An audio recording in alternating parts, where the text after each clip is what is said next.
गुरु प्यारी सात संगत जी, आप सभी को प्रेम भरी राधा स्वामी जी। सात संगत जी, आज हम भजन सिमरन अभ्यास भाग 8 का यह वीडियो लेकर आए हैं। इसमें हम जानेंगे कि जो विकार रहते हैं वह हमारे मन पर कितना गहरा प्रभाव डालते हैं और इन विकारों के कारण हमारा मन कभी भजन सिमरन में लग ही नहीं पाता। तो इन विकारों से हम कैसे बचें और इनसे हम कैसे दूरियां बनाएं ताकि हमारा मन भजन सिमरन में लग सके। तो इस वीडियो में अंत तक जरूर बने रहिएगा। तो चलिए हम चलते हैं आगे।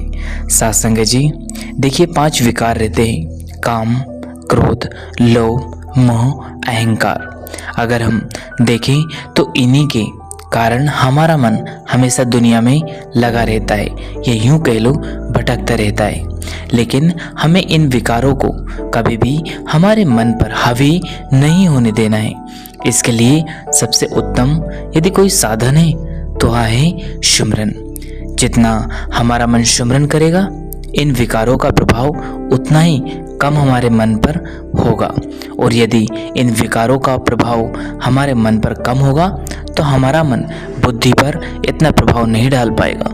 और यदि हमारा मन प्रसन्न रहेगा और बुद्धि को परेशान नहीं करेगा तो हमारी जो बुद्धि यानी कि विवेक है वह हमारी आत्मा को इतना परेशान नहीं होने देगा। यानी कि कहने का तात्पर्य है कि यदि मन में उस मालिक का सिमरन चलता रहेगा तो हमारा मन, हमारा विवेक, हमारी बुद्धि को बहुत ही ज़्यादा मालिक के प्रति सचेत व विनम्र और उसकी ओर झुकाव अधिक कर देगा। और यदि हमारा विवेक, हमारा ज्ञान मालिक के प्रति लग गया तो हमारी आत्मा को बड़ा ही आनंद मिलेगा।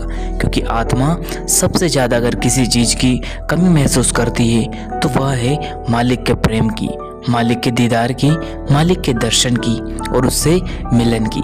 जब हमारा मन मालिक के प्रति झुकाव महसूस करने लग जाएगा तो हमारी बुद्धि, हमारा विवेक आत्मा को मालिक की ओर मोड़ देगा और आत्मा अपना सफ़र जो कि परमात्मा के लिए कई दिनों से बैठी है लगाए, वहाँ भी तय करना शुरू कर देगी। तो इसके बारे में हम जानेंगे।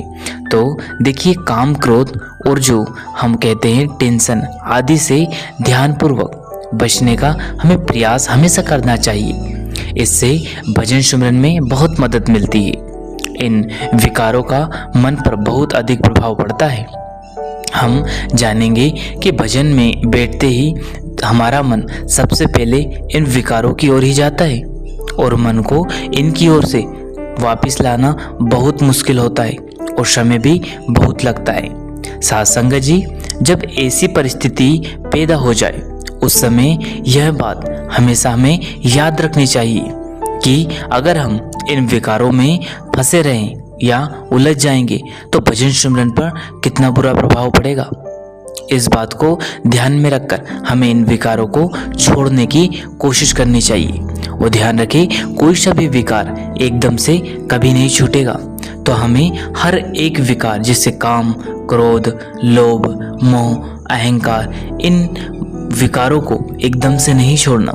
हमें संसार में रहकर संसार के नहीं होना, सिर्फ संसार में रहकर हमें जिम्मेवारियों को निभाना है।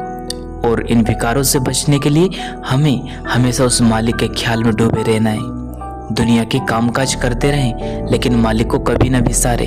और उसको याद करने का सबसे अच्छा जरिया सिमरन है। जितना अधिक मन में सिमरन को दोहराते जाओगे उतना ज़्यादा आपका मन इन काम, क्रोध, लोभ, मोह, अहंकार के जो विकार है इन विकारों से बचता हुआ चला जाएगा और वो मालिक की भक्ति में, मालिक के प्रेम में लग जाएगा। और जिस दिन मन को इन विकारों को छोड़कर मालिक के प्रेम में लज्जत आना शुरू हो गई, उस दिन से आपका भजन और सिमरन बनना प्रारंभ हो जाएगा। इसलिए आप जी को चाहिए कि हर एक श्वास में सिमरन को दोहराते रहे। हर एक 5 मिनट में, 2 मिनट में, 10 मिनट में आपके मन को चेक करते रहे कि आपका मन सिमरन कर रहा है या फिर नहीं। यदि आपका मन सिमरन नहीं कर रहा है तो वो उसको डायरेक्ट वार्निंग दे, और उसको सूचना दे। आप जी ऐसा 1-2 बार करेंगे दिन में तो आपका मन आपको लगेगा कि वह सुमिरन कर रहा है। यानी कि मन को हमें सुमिरन के काम में लगाना है। आप चाहे जो दुनिया के काम काज करते रहें, लेकिन मन सुमिरन करता रहे, इस बात का हमें विशेष ध्यान देना है। साथ संगत जी, इससे हमारे भजन सुमिरन में बड़ी ही मदद मिलेगी। तो हमारा सबसे बड़ा अगर कोई शत्रु है तो मन है, और मन ही हमारा सबसे बड़ा साथी है। अगर हमने हमारे दुश्मन से ही दोस्ती कर ली तो फिर हमें किसका डर। यानी कि हमारे मन को ही हमें मित्र बनाना है, उससे ही हमारा रूहानी सफर का रास्ता सफल और सरल हो जाएगा। तो कोशिश करें कि हमारे मन के जो विकार है उनको धीरे धीरे करके सुमिरन के जरिए इनको हमें समाप्त करना है, छोड़ देना है। फिर एक दिन ऐसा आएगा कि हम उस कुल मालिक के सच्चे धाम पहुंच जाएंगे। इसके लिए हमें हर श्वास में सुमिरन करते जाना है। साथ संगत जी, देखिए बाबा जी महाराज जी हमेशा समझाते हैं कि जो भी है सब कुछ भजन है, लेकिन भजन में तभी हम एकांत से बैठ पाएंगे जब हमारा मन शांत होगा। उसके लिए ही तो हमें सुमिरन दिया जाता है। तो सुमिरन को हर एक श्वास में दोहराते रहे, जिससे हमारा मन एकाग्र हो जाएगा और हमें भजन में ध्यान लगाना आसान हो जाएगा। तो साथ संगत जी, आप जी से विनती की जाती है खूब सारा भजन सिमरन करते रहेंगे।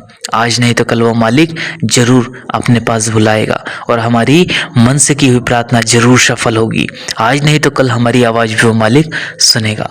बस कभी भी बिना नागा किए हुए हमें भजन सिमरन करना है। यानी कि एक दिन भी भजन सिमरन के बगैर नहीं रहना है। कोई शब्द दिन ऐसा ना जाए कि हमने भजन सिमरन नहीं किया।